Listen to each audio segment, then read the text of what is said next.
like you, be strong to hold the powers of the sun.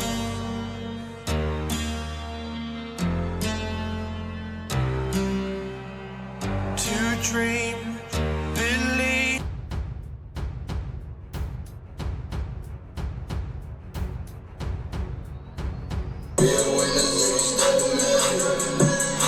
Let's listen to Pavarotti. Can I be your superhero? Hello, welcome to The Revealing. I'm your host, Pavarotti, and I'm here to discuss the Idaho 4 case. Now, I meant to have this video out to you yesterday.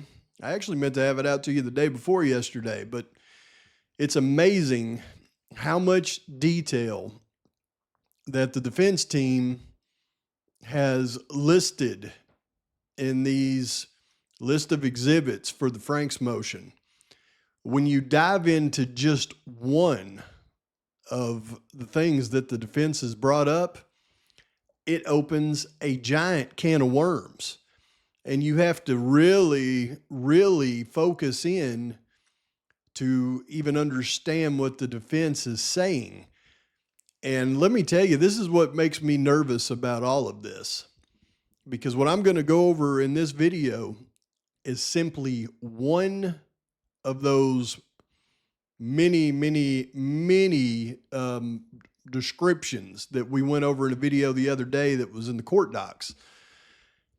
Just one box has so much information in there that covers 2 hearings now and briefs, motions to suppress, motions for Franks. I mean, it's just one of these boxes covers so much information that I cannot even begin to grasp how the judge, who did not start with this case, who came on this late in the game, can possibly even go through and decipher everything that is being asked of him to decipher on just one of these points. And you're going to understand when I'm done with this video. I mean, the judge in a case like this, I mean, he literally would need his own team of investigators that could go through and actually look at all this information to make a proper determination. So I'm really nervous that,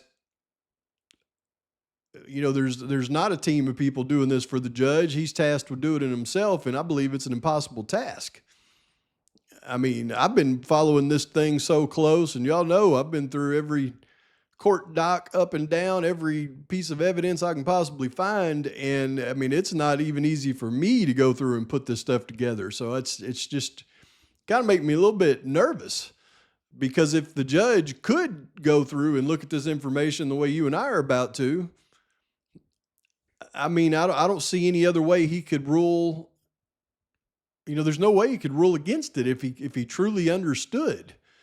So I don't know. I mean, I think in a case this big, I mean, they better have some, I mean, a massive number of additional personnel on every aspect of this case, or else it's, you know, a lot of work for nothing. Goodness. Okay, so we're going to get right into it, and you're going to understand what I mean by the time we're done with this video, because this one little box contains information that is huge, and it's a circular argument that goes on for more than a year. Let's go. Okay, so if you remember, I went over all of these in a video the other day, and a couple of them I made notes of, and I told you I was going to dive into them. Well, we're going to dive into this first one right here, and this is the defendant's memorandum in support for a Franks hearing, and it's Defendant's Exhibit D4-A, and it's a transcript from the 5/23/24 motion to compel hearing. And you can see in the transcript, it starts with 2:38 p.m. So it doesn't have an end, it just has a start. So I have to assume that they're referring to the entire portion. And what that relates to at 2:38 p.m. is the start of the the testimony of Detective Lawrence Mowery. Now, there's really a couple of things that is mentioned in his testimony that is really, really important. I'm not exactly sure which one that the argument that Ann's making in this memorandum, but I'm pretty sure. I can't be 100% sure, but I'm pretty sure, because the two arguments are one related to the cast information, especially related to the information that that was used in the grand jury. And after watching this testimony again, it is freaking ridiculous. But the other part is related to the videos that the defense still hasn't received, and they're talking about even more videos in this one, or pictures. So what I'm going to do is, I believe it's the cast information that this argument is really about, but I do want to show you, and I'm going to clip it for you so that it's just the video portion first and let you hear that, just so you can see how ridiculous this stuff is. And then we'll go to the other portion of his testimony that relates to the argument that I'm pretty sure that she's making. And then I'll back that up with arguments that you heard in the actual hearing on the 23rd that relates to this subject. And that will bring it all in full circle. All right, so let's take a listen first to the video portion. How many years total? Yeah, unfortunately. Detective Mowery, did you take part in the investigation into the homicides on King Road? Yes. And what was your role? A lot of different things. How to answer that. Well, I can ask you about a couple of roles, maybe. Sure. Do you do any work with cell phones and cell towers? I have taken training for cell phone analysis. Was that one of the roles that you played in this investigation? Yes. All right. And the other area that I'd like to talk to you about is the collection of videotape evidence or surveillance evidence from around the community. What was your role in that? So we gathered a lot of data, a lot of USBs, hard drives that came in. At one point, all of that was given to me so that I could copy it over to a server so that we have it as storage backup. Did you inventory it at that time as you got it in, I guess? Don't have to say inventory. I used the evidence technician to help me book them individually at the time.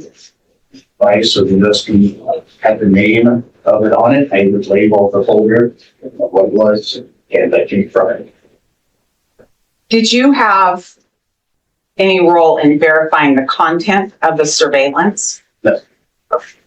When we started talking, we talked about you kind of being the guy that would book or take videos in from different agencies, even if you didn't verify what was on the device you received. Is that right? Yes. And I have a specific one a couple of them I want to ask you about. One is from Red Star Coffee Shop. Do you recall receiving that video? I did not. Okay. And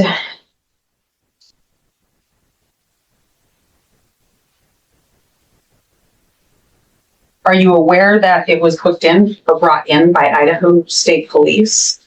No. How would I find out about those videos? I don't know. You'd have to go through the USB drives to find out what was given. I was just given the mass USB drives. I was not given them individually by the people that were bringing them in for time. Given to them after it had been handed off to other investigators and other assistants that were helping the cops. Is there somebody else I should ask about specific ones to track where they went? I don't know. I don't have that information. Okay. All right, give me just a minute, Your Honor. Sure.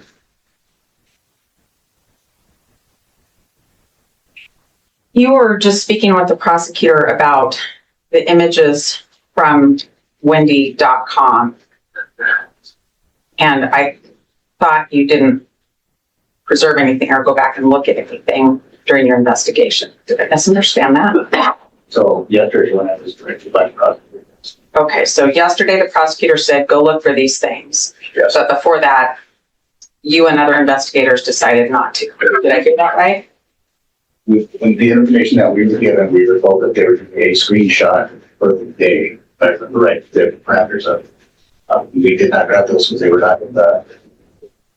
Didn't see that they would be relevant. Okay. But you didn't look back then. You waited until yesterday. Is that right? No, we looked back then. I couldn't tell you what time. Most of the photos that were taken for the daily screenshot or the daily screenshots were daytime. Middle of the days kind of thing.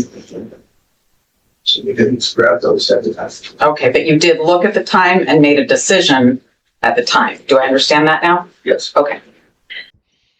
Okay, so I know that was some boring testimony to listen to, but it's very important. And the reason that is important, that is not what Ann Taylor is referring to in her Frank's proffer that we started out with in this video. But I wanted to share that with you because it brings up the next really important aspect of this case. In that segment of testimony with Brett Payne, what did we learn? Well, it refreshed our memory on Red Star Coffee video that was not presented to the defense, that was obviously gathered on the main highway there in Moscow. And that refreshes our memory about the other 5 businesses that she brought up later on that they did not receive video from. But then she also nailed him down on the fact that they went through a weather service and the weather service provided still shots that were never provided to the defense. So she hammered him on that one as well. So we need to add that to our discovery list. We're going to take a look at our discovery list here in just a minute, and then I'm going to tell you what the next steps in this case are after all of the Frank's motions and suppression stuff is ruled upon. And now I completely understand the strategy of the defense in this case as it relates to the discovery. Okay, so at the bottom down here, we've got all of our known items that the defense has asked for in discovery, and that has, I mean, this is stuff that we know they've asked for in discovery. They filed motions to compel because when they file a motion to compel, they have a hearing. We've watched the hearings where they've compelled for the evidence. They've put the people on the stand that confirmed that that evidence existed and they haven't received it. And over here, we've got what we know they did not get after these motions to compel and what they did get and what we're unsure of.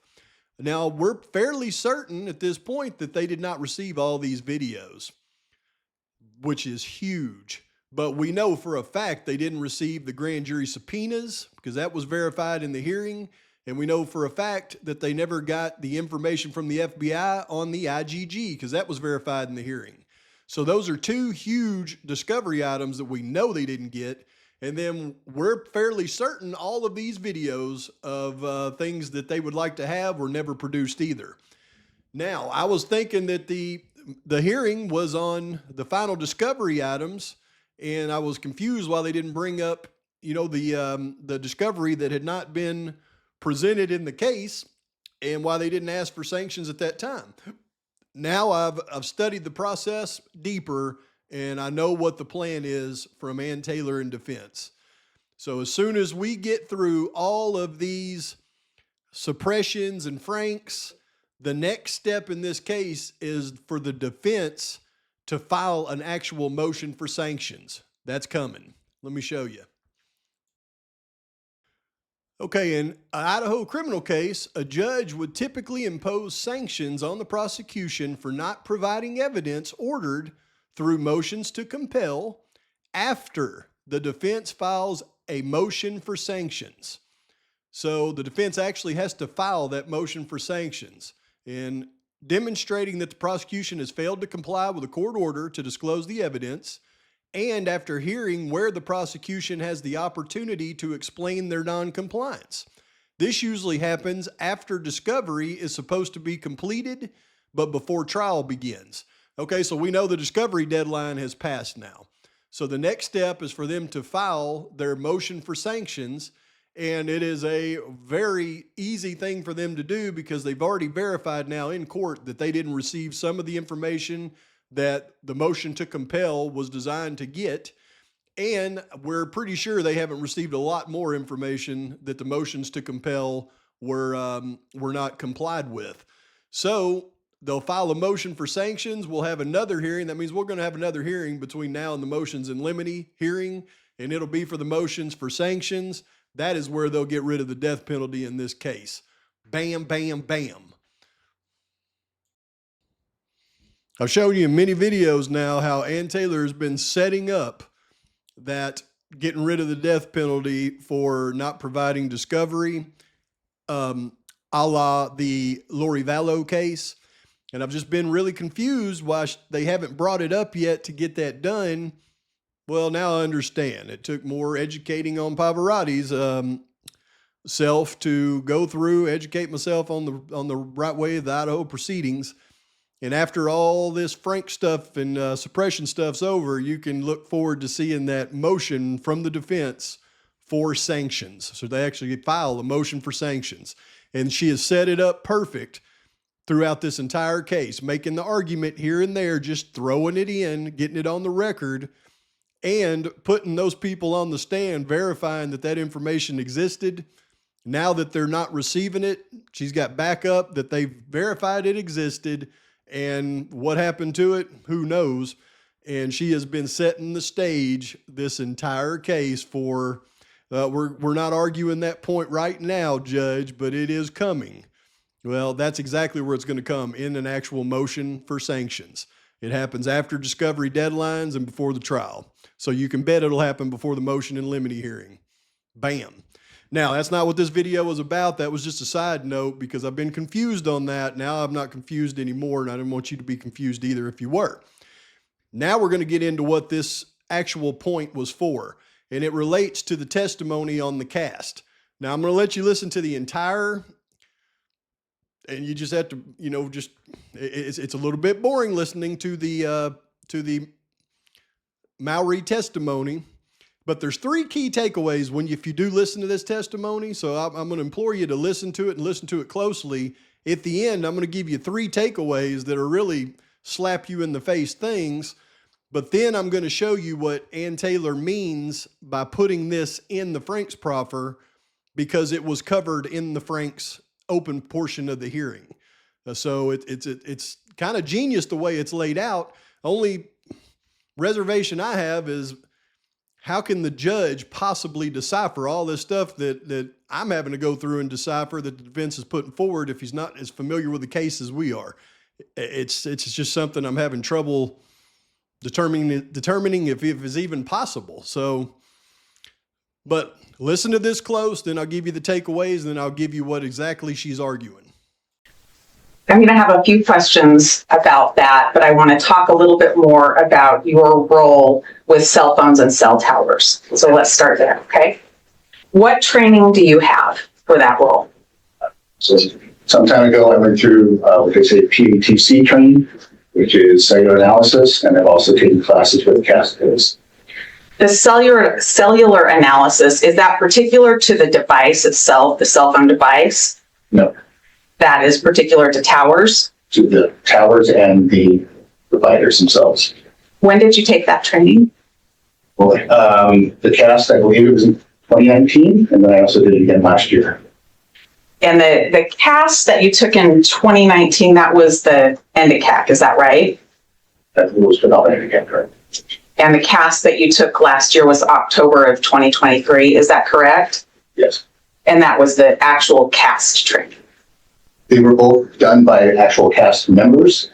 I'm not sure if one was sponsored by the other, but they were both performed by FBI CAST members. And Your Honor, if I can approach. Yes, thank you.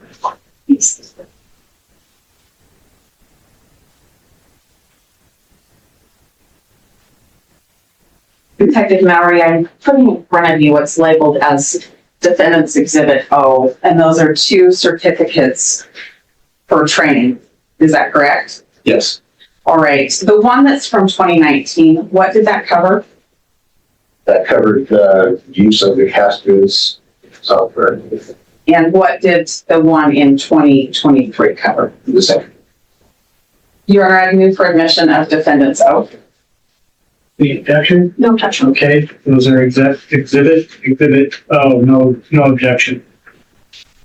Thank you. Detective, you've written some reports in this case, is that correct? Yes. I want to talk about two particular reports right now. One is from May the 5th of 2023. Do you recall that report, or should I bring a copy of that to you? If you will add up. I can definitely do that. Thank you. You can show it to Ms. Jennings.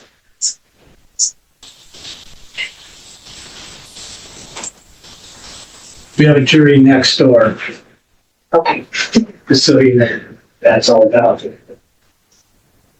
Detective Mowery, does that appear to be your report from May 5th of 2023? Yes.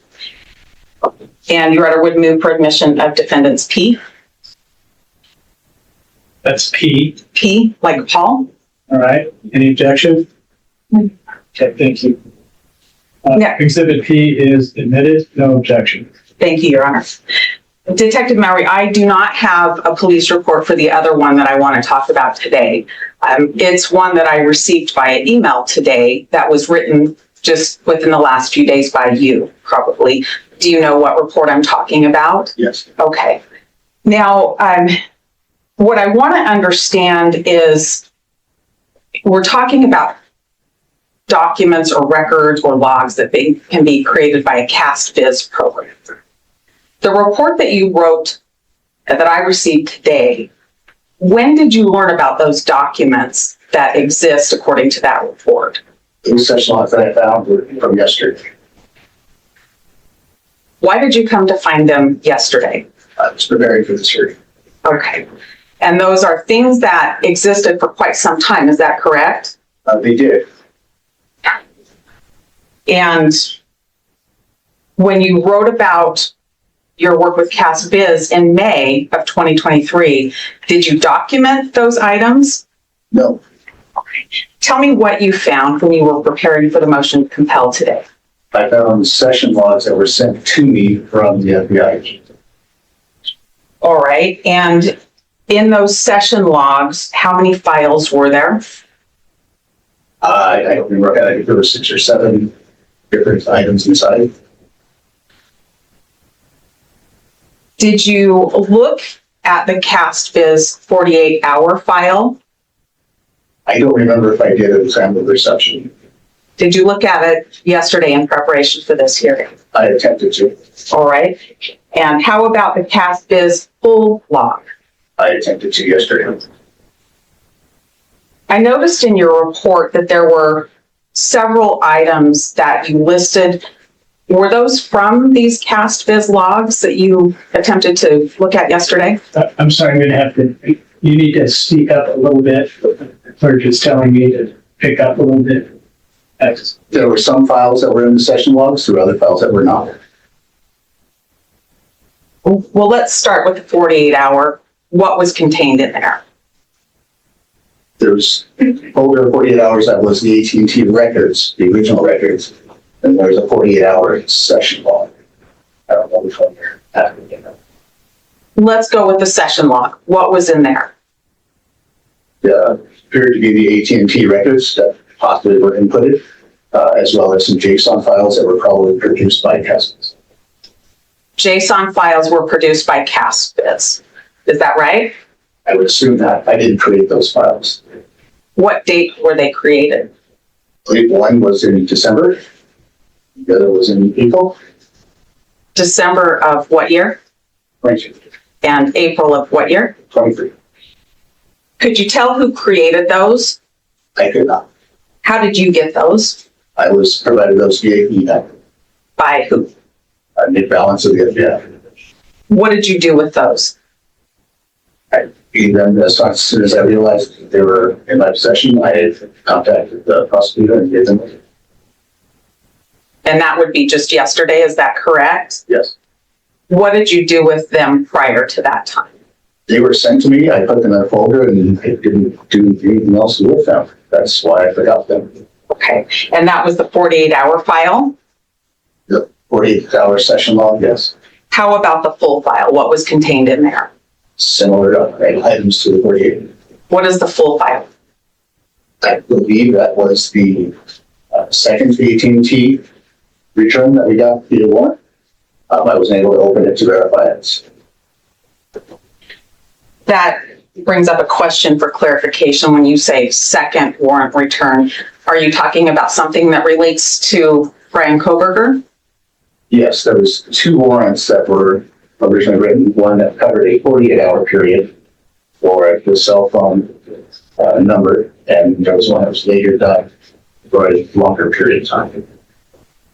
And those are what you're referring to as the warrants 1 and warrant 2? Correct. One for 48 and one for the longer period.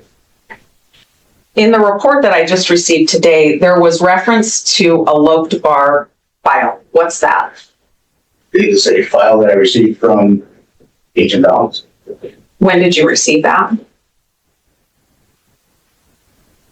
I want to say the modification or the email. I honestly don't remember. Unfortunately, it was yesterday and I didn't throw this stuff together. So, Okay. So that was one that you just found yesterday? yes, Okay. Did you open that? I don't recall opening it. But I did. I don't recall doing it. How about the CDR.S.XLSX file? Was that, and CDR, what does that stand for? All detail records. Did you open that? I don't remember if I did not. Did you open it yesterday? I don't remember. I was looking for it. Once I found them, I was trying to figure out how they came into my presence or in my possession. That's where I started to focus. Okay. How about the export.kmz file? When did you find that file? I had found that one yesterday. Do you know when that came into your possession? It was some time ago. Did you open that? I believe I did on my laptop. What did that show you? It showed me different locations and so forth on a map. Those 3 files that we just talked about, along with the CastViz 48 and the CastViz full, are those copied so that I can have those now? Yes. And you referred to emails. How many emails did you find when you were preparing for this hearing? Either was 5? Are those included for me to have now as well? Yes. Thank you. In the report that I received today, there was a reference to drawings.json file. What's that? It was a JSON file that was inside the CastViz session notice. What does that depict? It's just data that CastViz would use, I'm guessing, to replot something on the map to actually show locations or other things. Did you do anything with that file when you found it yesterday? I did open that file, yes. Okay. What did that show you when you opened it? There were references to 2 locations inside. When you open it, does it just say here's 2 references, or what does it show you when you open it? It's different code, but there is some plain language or plain English, plain text inside of that code that show 2 addresses. Did you use that file? Well, let me ask this first. That file that contains code, do you use that with the CastViz program? I attempted to load the session file in its entirety and received errors, so I was not able to. That's why I went into the JSON file to see if there was something I could see reference. Is that file usable? I'm sure it is somewhat. What is the restriction for you? I don't know what restriction it is. I don't know what to do with that file outside of if I could possibly bring it into the CastViz. I tried to pull it in as a combined session log, which is what I was trained to do. So I didn't get that. I didn't pull that file. Is that file available on a Discovery drive for me?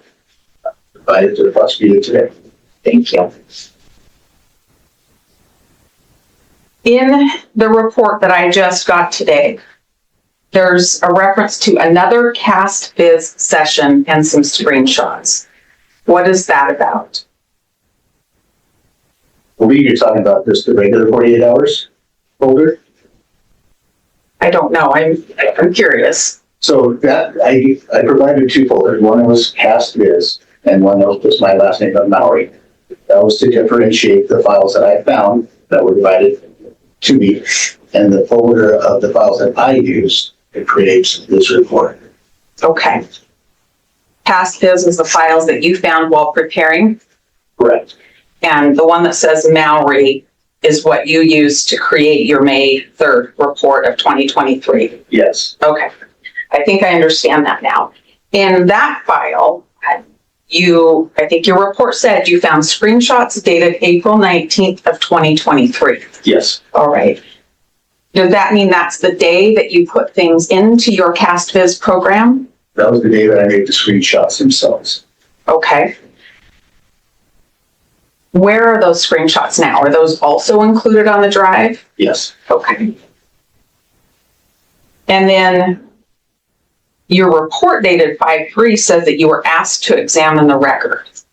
So I'm a little confused if you had something that you took screenshots of on 4/19, but on 5/3 you were asked to examine the record. What were you doing on 4/19 or before to get those screenshots?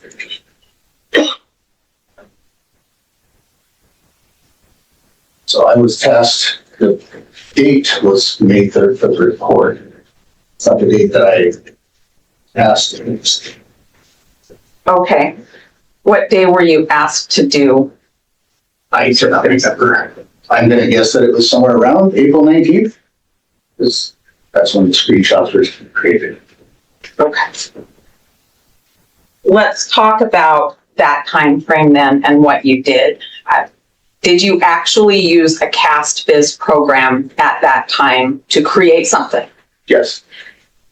The CastViz program that you used at that time, and we're talking about springtime of 2023, we'll call it April for now, if that's fair.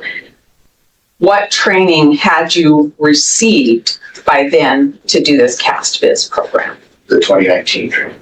Okay. With the CastViz program, what's the first thing that you did? Once the program is open, you can drag and drop the CDR records into the program. CDR means call detail records. Right. Did you do just 48-hour records or did you do full records in April of 2023? I only did 48-hour records. When you put the records in, those are the call detail records, and those relate to what? To the phone that the records were coming back to. The number you associated with Bryan Kohberger. Right. Okay. After you put those call detail records in, do you have to do anything with cell towers? With the AT&T, no, because the cell tower locations are in the AT&T CDR. Okay. So you put that record in, the tower locations are already part of the call detail record that you put in? Yes. Is that something that you have electronic on your computer and then you open your CastViz program and just import it into the program? Yes, AT&T provides both PDF and text documents of the file, and I use the text document to put into CastViz to have it ingested. And when you do that, what gets exported? Nothing. At that point, nothing is exported or created that I know of. Can you export the session that you're working on? You can export a session log, yes. Did you do that? No. How did you create screenshots? By using the built-in Windows snip tool, as well as the built-in Windows game console, I believe they call it the game bar, which is just accessed by hitting Windows G. That allows you to record your screen. Are those the only two things you did, is screen clip and screen record? Yes. How many times did you use call detail records in the CastViz program? Probably a dozen times. I'm not entirely sure. That was a terrible question. How many times did you use the CastViz program in relation to Bryan Kohberger's call detail records? I don't know. More than once? I recall doing it for the grand jury because I wasn't the main lead in the call detail records investigation. I don't understand what that means. I wasn't the main person looking at those call detail records. You weren't the main person with the call detail records, but you put them in the CastViz program anyway? For the grand jury, I was requested. Okay. What did you rely on in producing those? Producing whatever you produced for the grand jury? By what did I produce?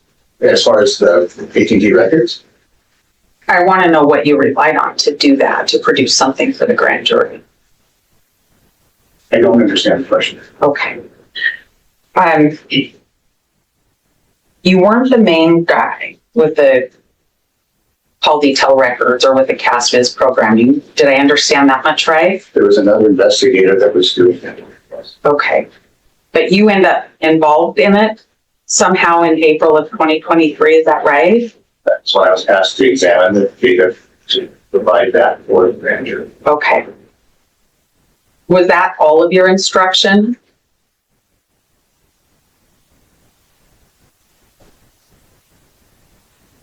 What do you mean by that? Well, you're asked by somebody else who's actually doing this part of the investigation in the case to produce something for the grand jury to use. And I'm curious about what you relied on, to get to that point. I want to know all the records you relied on, all of the emails, all of the conversations you relied on to produce this thing that you're not the expert for. So I wrote the affidavit for the AT&T records, received the AT&T records. Those records were also given to another investigator who was the main investigator doing the CDR records. Prosecution then asked me to provide or create some type of visualization of the call detail records and examine the call detail records for the 4 hours in question. That. Just to be really sure, when you talked about writing the 2 warrants for AT&T, we're talking about 2 warrants that relate to Bryan Kohberger. There were a lot of other warrants. Is that right? Correct. Okay. Yes. I just want to be really clear on that. You've taken the CAST training. Is that right? Yes. And you know there's a way to save your session. Is that correct? Yes. And there's also a way just to hit reset and delete your session. Do you know that part too? Mhm. And back in April, when you were creating something for the grand jury, you hit reset. Is that right? Or I just deleted the files out of it. I don't remember if I hit reset or delete. You can delete them individually as well. You don't remember which thing you did, I do. but you decided to delete what you'd created. I don't know. I didn't delete anything. I didn't create the session log, so I don't know how I was doing it. You delete the reference of the file in the software, but the file itself is not deleted.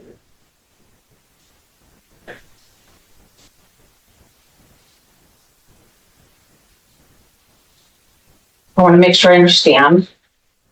The record, the AT&T record still exists. You didn't delete that. Correct. But the session, when you put that in to the CastViz program, and it does its thing with the call detail records, which includes tower references, you either deleted that session or you chose to reset. Did I understand that right? Didn't create a session log.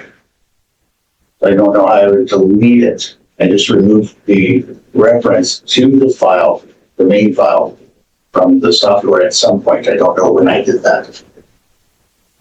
You don't know when you did that? No, you can close the software without hitting reset or delete. And then it would just stay there. I believe it does. And you can also export your session if you get interrupted and you want to come back and work on it, right? Yes. Okay. Did you do that? No. You left it up and running at some point and then did something that didn't save it. Is that right? The session log was never created. Did not create a session log. The CDR records that I was dealing with is relatively small. There's no need to do that because I can ingest the files right back into Cascades in a short amount of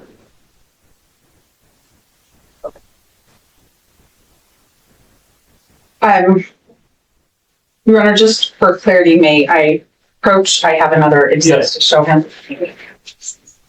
Are you familiar with the document that was handed to you that's marked Defendants W? Yes, And have you seen that before? I have. Is that something that you were taught from the CAST Users Guide? I'm sure I was. It's also included in the software that can be readily accessed. Okay.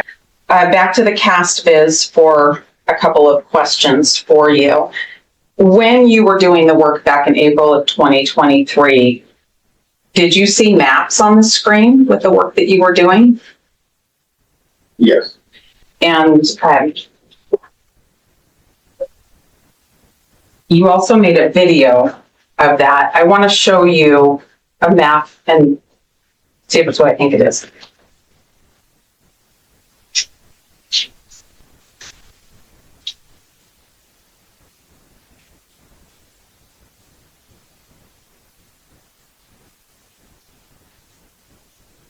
You have Defendants R in front of you. What is that? Appears to be a screen capture of the Cascades software. Is that a screen capture from a map that you made? Yes. All right. Your Honor would move for admission of Defendants R. Action. No. Exhibit R is submitted. No objection. And are you aware that when you can see mapping on your screen on this program that there's a log created? Okay.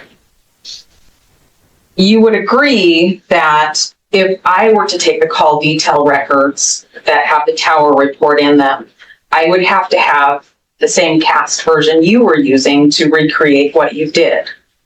Would you agree with that?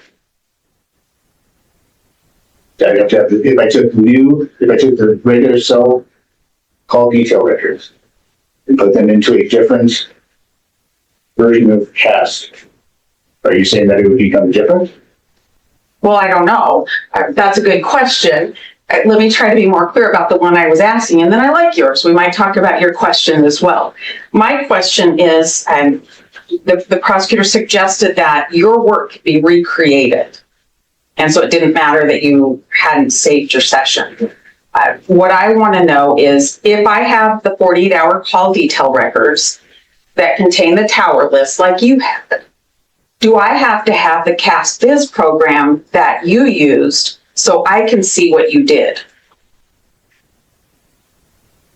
I don't know, because I don't know what the back end of the CAST software does. I'm just using it, so I don't know.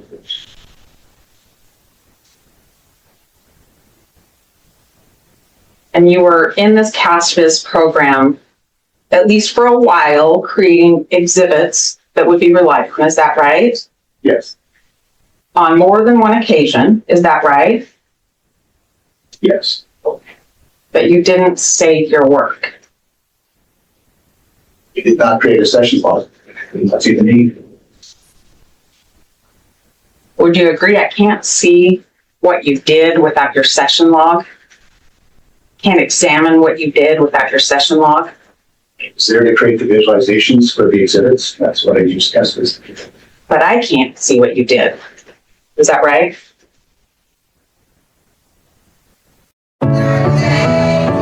The key to being rich is knowing what counts.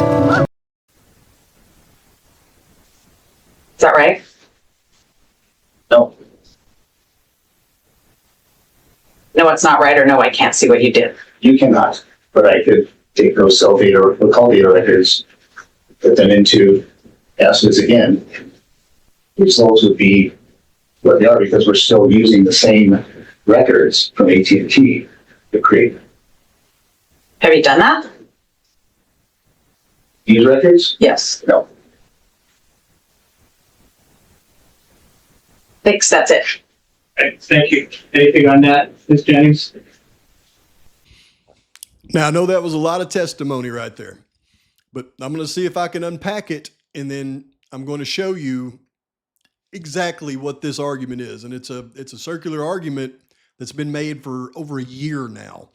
That's why I say it's hard for me to comprehend, much less somebody that hasn't paid as close attention to this thing as I have.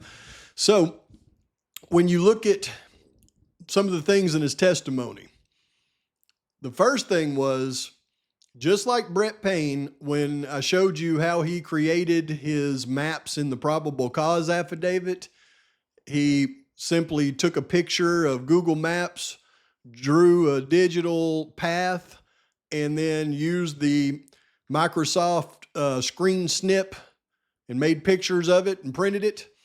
That's what Detective Mowery did with the cast reports. But what you learned right there is that's what Detective Mowery did with the cast reports in May of 2023.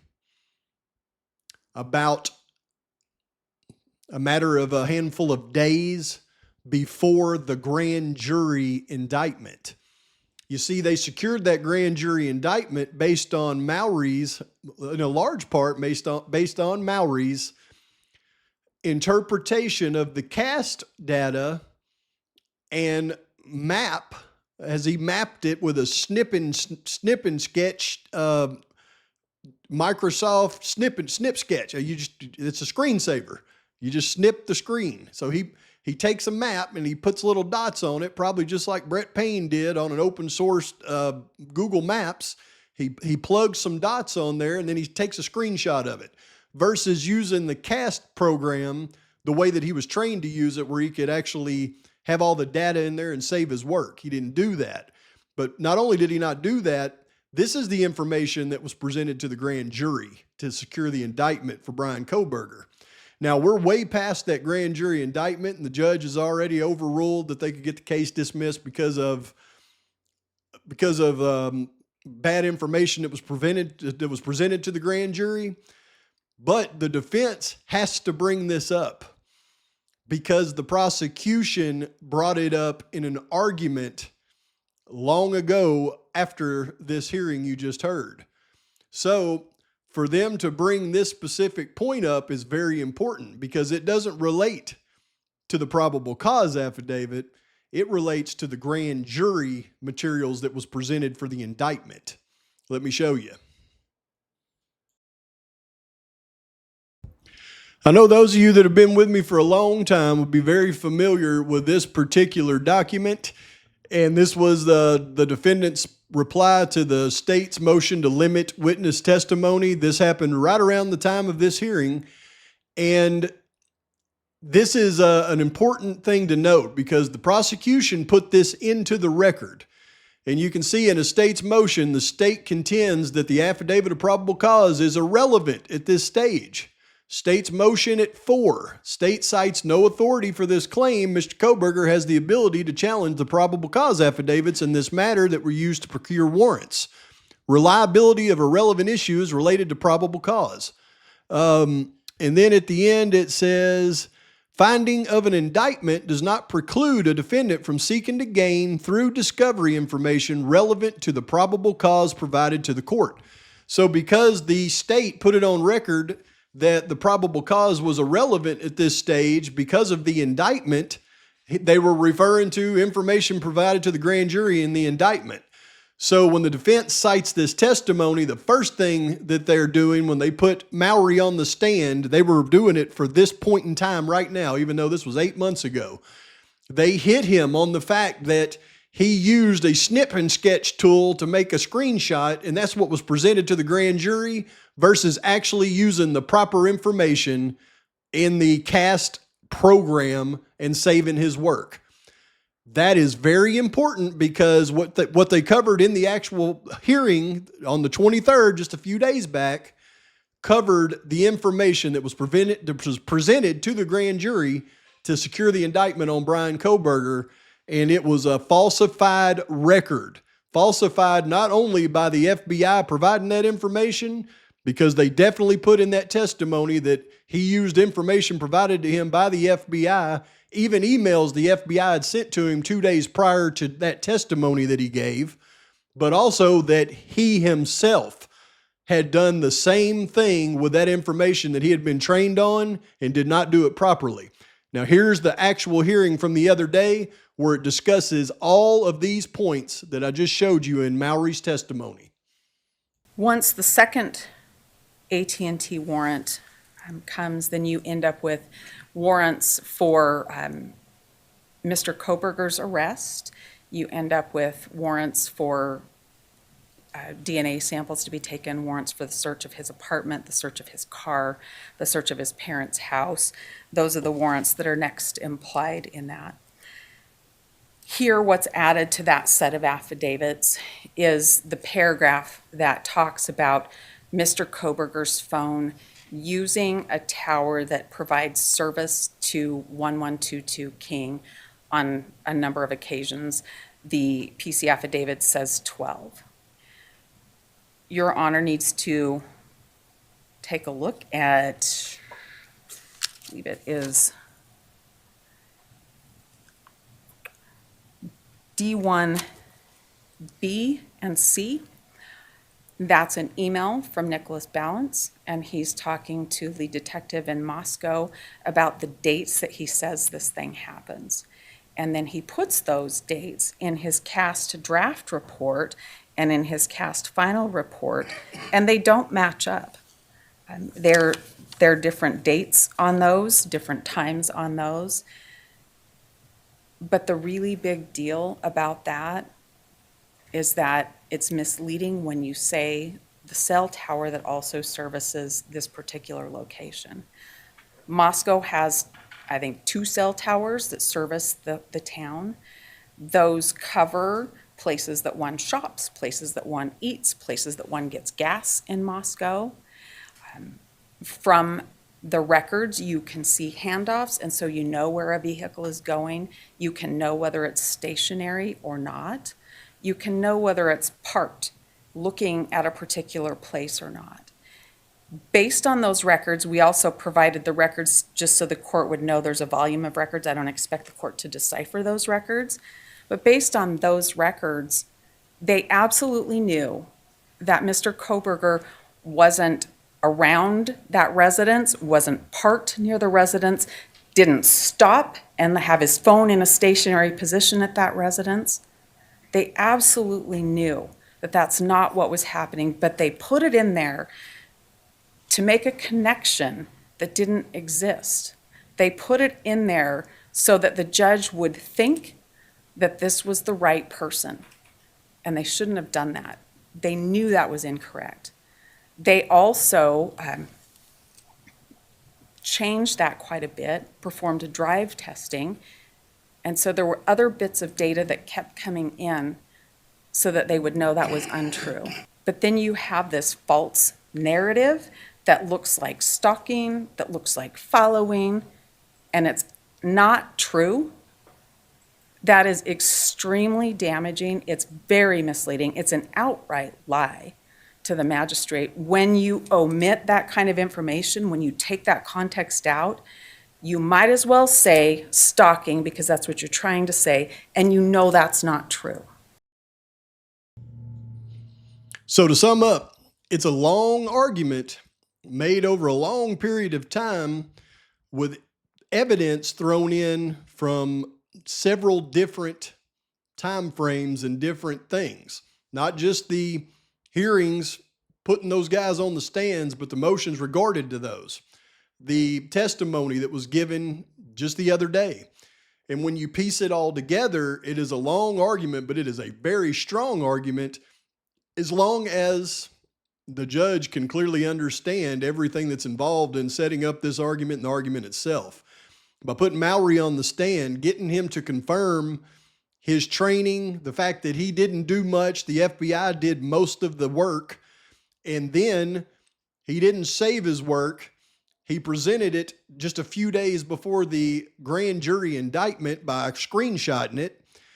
And then in the actual hearing, we hear about, number one, the information that was provided finally to the defense with the call detail reports that they'd asked for forever.